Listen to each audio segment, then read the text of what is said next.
매일 성경과 함께하는 오늘의 큐티 시간입니다. 5월 5일 오늘의 말씀은 민수기 22장 36절에서 23장 12절입니다.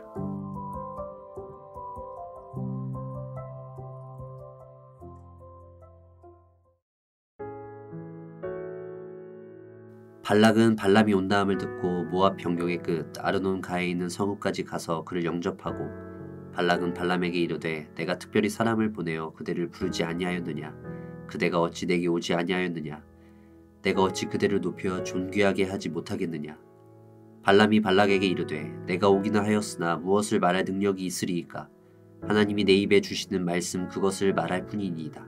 발람이 발락과 동행하여 기럇 후솥에 이르러서는 발락이 소와 양을 잡아 발람과 그와 함께한 고관들을 대접하였더라. 아침에 발락이 발람과 함께하고 그를 인도하여 바알의 산당에 오르매 발람이 거기서 이스라엘 백성의 진 끝까지 보니라. 발람이 발락에게 이르되 나를 위하여 여기 제단 7을 쌓고 거기 숫송아지 7마리와 순양 7마리를 준비하소서 하매 발락이 발람의 말대로 준비한 후에 발락과 발람이 제단에 숫송아지와 순양을 드리니라. 발람이 발락에게 이르되 당신의 번제물 곁에 서소서 나는 저리로 가리이다. 여호와께서 혹시 오셔서 나를 만나시리니 그가 내게 지시하는 것은 다 당신에게 알리리이다 하고 언덕길로 가니 하나님이 발람에게 임하시는지라. 발람이 아뢰되 내가 7제단을 쌓고 각 제단에 숫송아지와 순양을 드렸나이다. 여호와께서 발람의 입에 말씀을 주시며 이르시되 발락에게 돌아가서 이렇게 말할지니라. 그가 발락에게로 돌아간즉 발락과 모압의 모든 고관이 번제물 곁에 함께 섰더라. 발람이 예언을 전하여 말하되 발락이 나를 아람에서 모압 왕이 동쪽 산에서 데려다가 이르기를 와서 나를 위하여 야곱을 저주하라. 와서 이스라엘을 꾸짖으라 하도다. 하나님이 저주하지 않으신 자를 내가 어찌 저주하며 여호와께서 꾸짖지 않으신 자를 내가 어찌 꾸짖으랴. 내가 바위 위에서 그들을 보며 작은 산에서 그들을 바라보니 이 백성은 홀로 살 것이라.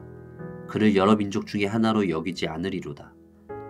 야곱의 티끌을 누가 능히 세며 이스라엘 4분의 1을 누가 능히 셀고 나는 의인의 죽음을 죽기 원하며 나의 종말이 그와 같기를 바라노라 하매 발락이 발람에게 이르되 그대가 어찌 내게 이같이 행하느냐 나의 원수를 저주하라고 그대를 데려왔거늘 그대가 오히려 축복하였도다. 발람이 대답하여 이르되 여호와께서 내 입에 주신 말씀을 내가 어찌 말하지 아니할 수 있으리이까.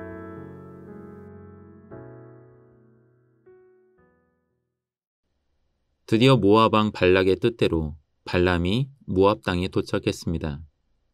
발락이 준비한 극진한 대접을 통해 그가 얼마나 발람을 고대하였는지를 엿볼 수 있습니다. 사실 발락의 이러한 대접은 철저히 계산된 행동입니다.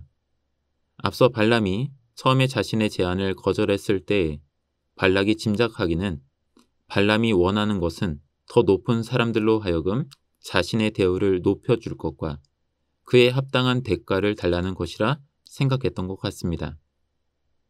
그래서 두 번째 보냈던 이들을 더 높은 고관들을 더 많이 보냈던 것입니다. 따라서 발락은 발람의 됨됨이를 그렇게 여겼던 것입니다. 그래서 그런 발람의 마음을 흡족하게 하면 자신이 원하는 것을 이룰 것이라 여깁니다. 친히 국경까지 마중을 나갔고 더 높은 사람들을 보내 더 특별하게 여김으로 발람의 마음을 즐겁게 하였다면 소와 양을 잡는 극진한 대접으로 발람의 입을 즐겁게 하였습니다. 다음날 아침이 되어 발락은 제사를 드릴 수 있는 곳으로 발람을 인도합니다. 그 역시도 철저하게 계산되어 있는 장소입니다. 그곳은 충분히 적당한 거리에서 이스라엘을 저주할 수 있을 곳이라 여겼습니다. 발람의 요구에 맞춰서 7개의 제단과 숫송아지 7마리 그리고 순양 7마리를 번제물로 준비합니다. 제물의 수를 비교해 볼 때 적어도 레위기나 민수기에서 제시하는 제사 방식과는 차이가 있습니다.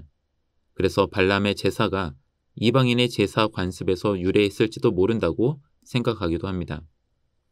그런데도 불구하고 하나님께서는 발람에게 나타나셨습니다. 그리고는 발락에게 돌아가서 이렇게 말하라고 말씀하십니다. 발람이 말한 내용은 7절에서 10절까지 시적인 형태로 되어 있습니다. 그는 발락이 자신을 데리고 와서 이스라엘을 저주하라고 하지만 하나님이 저주하지 않는 이스라엘을 자신은 저주할 수 없다고 합니다. 자신이 보니 이스라엘은 다른 민족과는 다르게 독보적인 존재로서 그들은 이미 셀 수 없이 번성하였다고 합니다. 발람의 말을 들은 발락은 기가 찹니다. 지금껏 이스라엘에게 저주를 해줄 것이라고 믿고 극진한 대적과 모든 요구 조건을 들어줬는데 이스라엘을 저주하기는커녕 이스라엘을 부러워하는 내용 일색이입니다. 자신의 거래가 틀어지는 순간입니다. 발람에게 따져 묻지만 발람은 하나님께서 주신 말씀을 내가 말하지 않을 수 없었노라고 당당하기 그지없습니다. 철저한 계산과 준비를 했지만 발락의 기대가 이렇게 무너지게 되는 것을 본문을 통해 볼 수 있습니다. 발람의 이야기에서 독특한 것은 모세와 이스라엘이 등장하지 않는다는 점입니다. 모세와 이스라엘이 가나안의 진입을 앞두고 있는 시간에 벌어지는 발락과 발람의 이야기를 민수기는 주목합니다. 오늘 본문을 통해 우리는 철저하게 자신의 뜻을 이루고자 신의 도움을 구하는 발락의 모습을 보게 됩니다.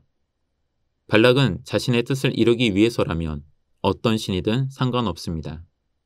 먼 타국의 발람을 불러올 때부터 특정한 신이 아닌 신통한 사람이 필요했을 뿐입니다. 발락에게 있어서 신이란 자신의 뜻을 이루기 위한 존재입니다. 능력 있는 제사장과 흡족한 재물이면 충분한 거래라고 생각합니다. 우리는 발락의 모습을 보며 어리석다고 생각할 것입니다. 하지만 발락은 오늘날 우리를 비추는 거울이 되기도 합니다. 하나님의 뜻을 알아 그 뜻에 순종하는 삶이 중요하다는 것을 알고 있음에도 불구하고 우리는 가끔씩 적당한 기도, 봉사, 헌금으로 내가 원하는 것을 이뤄주셨으면 하는 생각을 하곤 합니다. 하나님의 마음을 흡족하게 하면 내가 원하는 것이 더 잘 이루어질 것이라 헛된 기대를 품기도 합니다.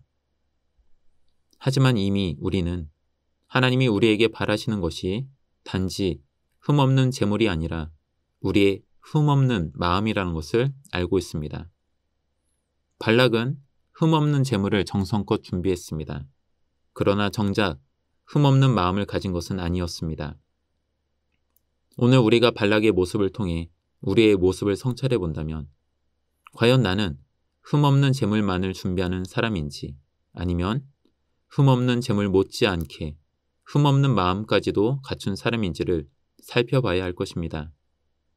나는 인애를 원하고 제사를 원하지 아니하며 번제보다 하나님을 아는 것을 원하노라 하신 호세아서의 말씀을 다시금 떠올려 봅니다. 아울러 우리는 민수기에서 하나님의 마음을 알지 못하는 이스라엘을 계속해서 지켜봐왔습니다. 그들은 한결같이 불순종하고 불평하는 사람들이었습니다. 그런 점에서 그들 역시 흠없는 마음을 가진 자들은 아닙니다. 그런데도 하나님께서는 자신의 백성 삼은 자들을 그냥 내버리지 않으십니다. 발락과 같은 사람이 이스라엘을 사특한 방법으로 위하려 하지만 하나님께서 직접 개입하셔서 이스라엘을 지키십니다. 발락에게 가장 필요한 제사장의 입을 주장하십니다. 오늘날 우리 삶 속에 이런 은혜가 있기를 기도할 뿐입니다. 때로는 흠없는 마음은커녕 흠없는 재물도 없이 나오는 우리임에도 불구하고 우리를 사랑하신다 약속하셨습니다. 친히 우리의 흠없는 재물까지 되어 주셨습니다. 우리의 신실함이 아닌 주님의 신실함에 의지하여 다시금 주님 앞에 나아갑시다. 하나님과 거래하려 하지 말고 순전한 마음으로 하나님을 깊이 사랑합시다. 기도하겠습니다. 주님, 우리의 예배가 철저한 계산에 따른 거래가 되지 않기를 기도합니다. 진정한 예배를 회복하기를 날마다 기도합니다. 예배를 통해 살아계신 주님을 만나기를 원합니다. 흠없는 재물, 흠없는 마음조차 없던 우리에게 찾아오신 주님의 은혜를 따라 예배의 자리를 다시금 회복하게 하옵소서. 예수님의 이름으로 기도합니다. 아멘.